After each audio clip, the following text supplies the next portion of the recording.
Work function chemistry का एक महत्वपूर्ण टॉपिक है बच्चों।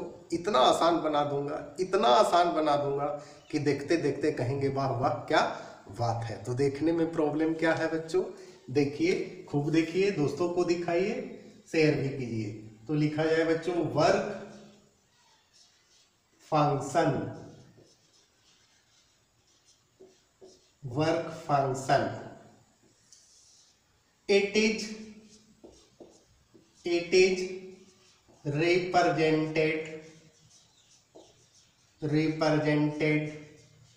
by a। इसको जो है बच्चों ए से रिप्रेजेंट किया जाता है। और इसका जो है बच्चों एक और नाम है, इट इज ऑल्सो कॉल्ड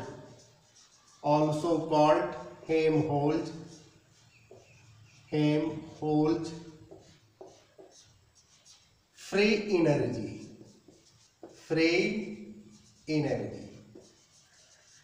अब कहता है वर्क फंक्शन यानी ए बराबर होता है E माइनस टी एस। ए जो है बच्चों आपका फॉर्मूला है। इसमें बच्चों E हो गया, T हो गया, S हो गया। ये तीनों जो है बच्चों आपका स्टेट फंक्शन है, स्टेट फंक्शन है। अब ये तीनों स्टेट फंक्शन है तो ये क्या होगा, A will be also state function. तो यहां लिख दीजिए A will be also state function. अब आपसे पूछेगा ये स्टेट फंक्शन किस चिड़िया का नाम है, तो उस चिड़िया का नाम तो बताना होगा बच्चों। तो यहां लिख दीजिए ऐसे करके those function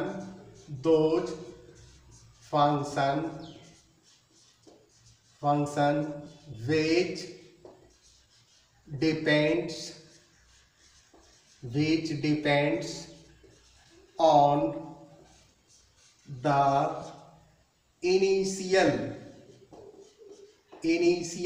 and final state of system कहता है सिस्टम के इनिशियल और फाइनल स्टेट पर डिपेंड करता है, स्टेट फंक्शन कहलाता है। अब इसमें बच्चों स्टेट फंक्शन को पहचानने का सबसे आसान तरीका है जिसमें डेल्टा लगा हुआ, डेल्टा जी, डेल्टा एच है ना। स्टेट फंक्शन GHETSV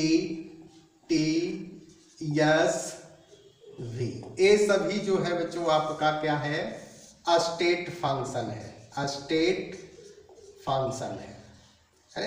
अब इसको जो है बच्चों आगे बढ़ाते हैं और आगे बढ़ाने के लिए हम लोग सिस्टम को लेते हैं।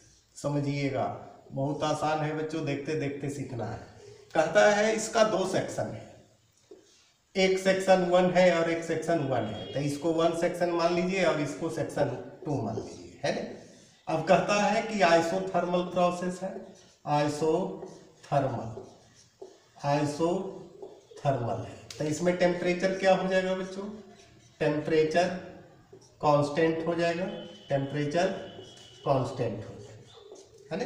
टेम्परेचर आपका कांस्टेंट हो गया। अब कहता है इसमें दो सेक्शन है, तो एक सेक्शन में A1 कर देते हैं, दूसरे सेक्शन में A2 कर देते हैं, है ना। फर्स्ट सेक्शन में E1 कर देते हैं और इसमें क्या कर देते हैं, E2 कर देते हैं। इसमें S1 कर देते हैं और इसमें क्या कर देते हैं, S2 कर देते हैं। इतना तो कर ही सकते हैं। अब इसमें क्या होगा कि दो इक्वेशन बनेगा। एक इक्वेशन तो ये हो गया A1 बराबर E1 माइनस टी S1, इसको इक्वेशन 1 मान लीजिए। दूसरा होगा A2 बराबर E2 माइनस टी S2, ये हो गया सेकेंड इक्वेशन। अब क्या करेंगे, सेकेंड में फर्स्ट को घटा देना है, तो घटा दीजिएगा तो ये आ जाएगा A2 माइनस A1 बराबर E2 minus E1 minus T, इधर कर दीजिए S2 माइनस S1, है ना। अब यहां करेंगे डेल A बराबर del E minus T del S।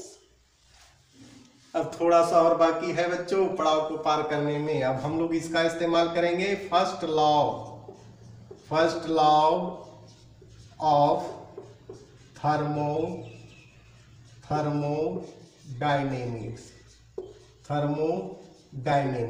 First law of thermodynamics. इसमें क्या है, डेल क्यू बराबर del E plus del W, है ना। अब बच्चों सेकेंड लॉ को भी ले लीजिए, इसको नहीं लीजिएगा, एक बस आ जाएगा। सेकेंड लॉ ऑफ थर्मोडायनेमिक्स, चलिए इसको भी ले लीजिए, है ना। अब यहाँ है डेल क्यू बराबर टी डेल एस, है ना। अब बच्चों यहाँ डेल क्यू है और यहाँ डेल क्यू बराबर टी डेल एस है, तो क्या इसके जगह पर यहाँ इसको रख सकते हैं? बिल्कुल रख सकते हैं। यहाँ लीजिए टी डेल एस बराबर डेल ई प्लस डब्ल्यू। कोई आपत्ति बिल्कुल नहीं होना चाहिए बच्चों। अब यहाँ देखिए टी डेल एस है और टी डेल एस बराबर इतना है, तो इसके जगह पर इसको बैठा सकते हैं, बैठा दीजिए। डेल ए बराबर डेल ई माइनस, है ना। अब यहां कर दीजिए डेल ई प्लस डब्ल्यू, है ना। अब इसको जो है बच्चों एक स्टेप और बढ़ा सकते हैं, नहीं तो यहीं ऐसे काट दीजिए, कट गया, यानी यहां आ गया डेल ए बराबर माइनस डब्ल्यू। इससे क्या सिद्ध हो रहा है? इससे सिद्ध हो रहा है कि अगर डब्ल्यू मैक्सिमम है ना, तो कहता है कि यहाँ हो जाएगा माइनस डेल ए, यानी वर्क फंक्शन डिक्रीज करेगा एट कांस्टेंट टेम्परेचर पर। यही है बच्चों हेल्महोल्ट्ज फ्री एनर्जी या वर्क।